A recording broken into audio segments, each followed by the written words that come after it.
Okay, hi everyone. So we will continue. So big omega na punta karon, no? So big omega is the exact opposite of the big O. Big omega is the lower bound. Nasa sa ubos. Okay? So how do we compute that one? Same process kaganina, no? But your mindset is that nasa sa ubos. Here, gibali lang ang definition, gibali lang gid ang iyang kaning equality, no? Instead of less than, it is now greater than, or t of n is now greater than c times g of n. So let's look into this one wherein our t of n is equals to 2n plus 5, just like before, and we need to find here our c, right? Our g of n, and of course our n sub 0. N sub 0, because this is the number of input that we're talking about, n sub 0 is always 1. So we can say here that n sub 0 is equals to 1, and that our n should be greater than or equal to 1 always. Now let's look at c and g of n. Alright, now same as the last time, we will substitute what we see on the equality here. So see that's g of n right there. So, ang saan ako ni ma'am, what will I do para makuha na ko ang lower bound? The lower bound, again, class, is nasa sa ubos. So, we need to slightly figure out kung sa kayo mga value ni C of ni G of N that is slightly below your the N plus 5. So, try na to. First step is let's look at the term na mo'y paspas mo increase, the fastest increasing term, and we will decrease that ako siyang pagamyo dili sa itong g of n. So you will assume here with, let's just assume, again, this is still up to you, so I will just assume that c is equals to 1 and my g is slightly below 2n plus 5, so I will make that 1n. Anong 1n man ma? Ano di man 1n plus 4, right? So that's below 2n plus 5 because instead na 2, imong gigamit yung isa, instead na 5, imong gigamit 4. Well, okay na po na siya actually, but let's note na constant doesn't really affect anything because it doesn't really have a term, fastest growing term. So its changes is not that monumental. Di kayo nasa dako og effect if we just remove this entirely. Okay? So we have here 2n plus 5 greater than or equal to 1 times 1n. That's just 1n, or that's just n. Okay. Now, here, since muning nigawas ato, we can say that c here is 1 and our g of n here is n. Okay. Now, let's check that if our n is equals to 1. So, 2, 1, sorry, plus 5 is greater than or equal to n. So, this means this is 2 plus 5 greater than or equal to 1. So, this is 7 greater than, sorry, 7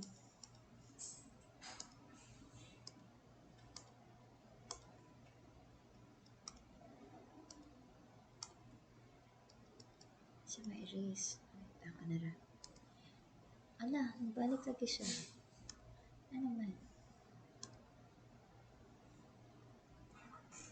Okay, ako na lang na-crush out na. So, this is 7 greater than or equal to, which is very true. Which is very true, no? So, check na to siya sa atong graph. But with this alone, it's a good proof, no? Na this is the lower bound of our function. So here, no? If we look at that clearly, as your n is equals to 1, this is our t of n, and this is our g of n here. Kita na to na it is always below our t of n. What if katong kaganina ma'am na plus 4, something like that.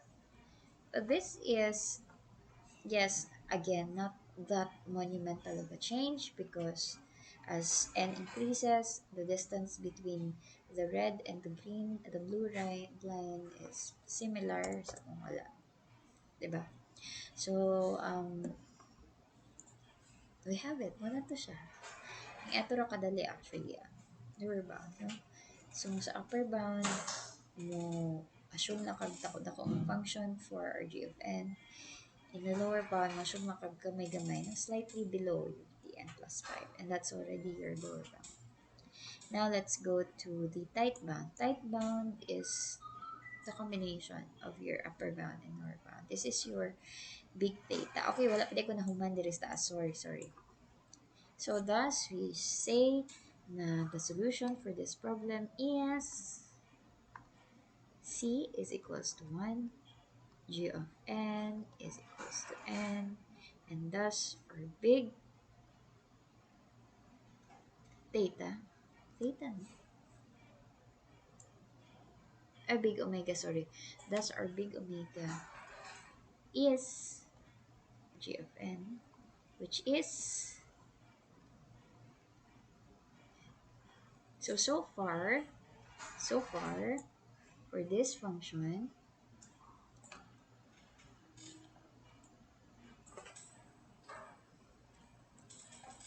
so far for this function,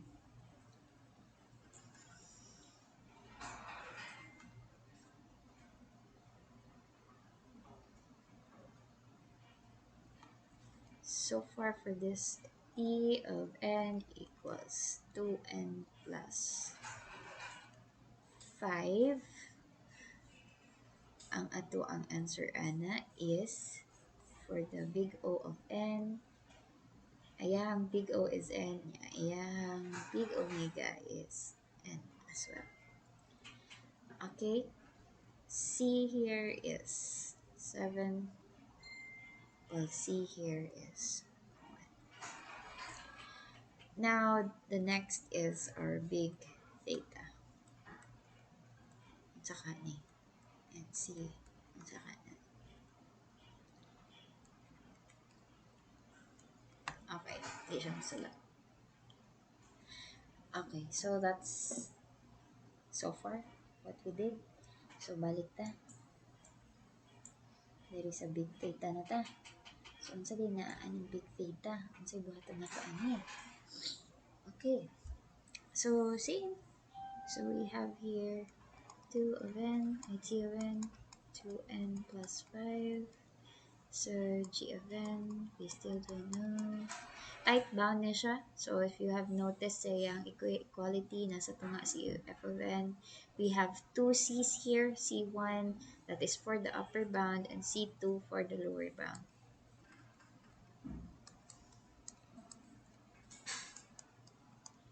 Okay. Ma'am, what if gamito na lang to na mo among two previous na na-solve, no? For the upper bound and lower bound. Actually, pwede rin to siya. Na-timingan na nga, the same function na itong gigamit for solving the the big omega, big theta, and the big omega, and the big O, and the big theta. Ang solution, right? But for the sake of this one, let me just show you how. So, sige na lang. Hindi mo sulat. C1 times G of n is then equal to F of n is then equals to C2. Diba? Amazing. Okay, kapoy na po na akong class. Kapoy na ako ang neighboring band. C2 times G of n. Okay? Now, C1 times G of n. F of n is 2n plus 5.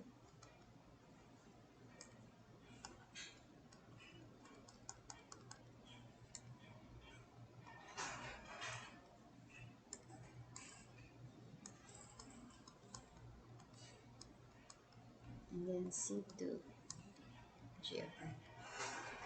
Okay. So, similar concept ka kanina, here on the left side, you need to look into something that is a medyo bigger than 2n plus 5. So, we will put here 2n plus 5n, assuming that C is 1 and our G of n is 2n plus 5n. Here, on the Picas Puno side, same, we will assume something that is a little bit lower than our um, actual function. So we will assume here that C2 is 1 and our G of n is n. So we will put here n. So this is 7n, 2n plus 5. Mga na to siya. So with this one, we have C is equals to 7 and our G of n, C1 is 7 and then our G of n is n. And with this one, our C2 is 1 and our G of n is n. So technically, here, both of your Gn is the same. So we can safely say that the big data of your equation here is n. Okay? So we have already proven this one if n is equals to 1, right? So 2, 1 plus 5, 1, and then 2, 1 plus 5, and then 1. So this becomes 7 less than equals to 7 is equals to ano? Sayop tayo niya ako.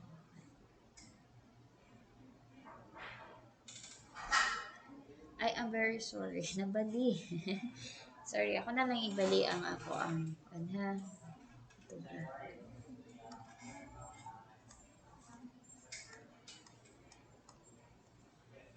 So this is ano. Sorry, nabali na siya actually. This is C2 and that is C1.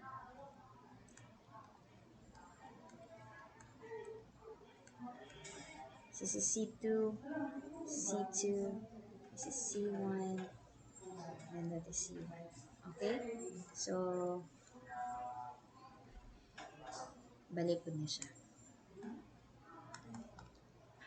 Ano to bro?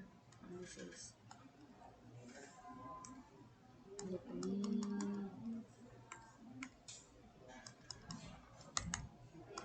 dali. So, may mali siya o 2, 1 plus 5. So, this is 1, 1. Okay. Ako rin gigamit itong kaganina nga equation. So, let's prove that sa table. So, this is your lower bound and this is your upper bound. So, T is equals to 7. Okay. Ako nasa na siya i-copy.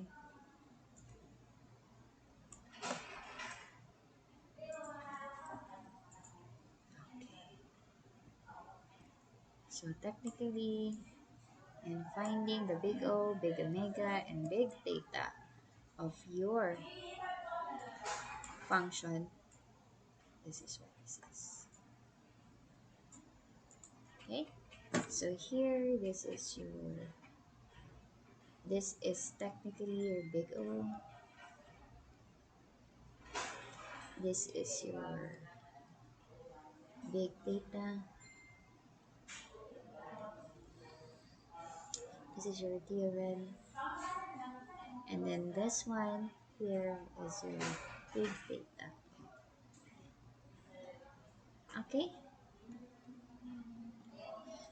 So the example that I've shown so far are just a very simple example of your T of N, which is somewhat linear na T of N. So linear meaning in any. So T of N is equals to 2n plus 5, something like that. Now, wala pa x, wala pa may exponent na nakita. But there are n's wherein namin makita nga nga no? Nga na. Always, same ra gyapon ng concept class. Always look at the fastest growing term. Okay? So, there are also t of n na 2n squared plus 3n plus 1, something like that. So, the fastest growing term here is that one. So, kana inyong tanawin. Okay? Now, in advance na siya, na atay, sa advance na, natay ginatawag nga log pod. No? Napod na siya sa uban T of n. But in the future na ninyo siya masabdan. So now, kanilang set, no? So, same technique, always look at the fastest growing terms, slightly assume mas taas or mas ubos as long as it is conforms to the rule that n is equals to 1 or n sub 0 is equals to 1. Okay, so I think that is all for this. So we are already done with our algorithms na topic. So, ano na siya?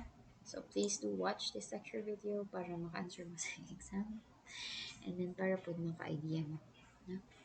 So, this will return, mabalik rin siya sa data structures ninyo because all of you are computer scientists. Mabalik po din siya sa inyong algorithm. So, it's better na as early as possible, aware ng mga naingan. Okay? So, thank you everyone, and see you next meeting.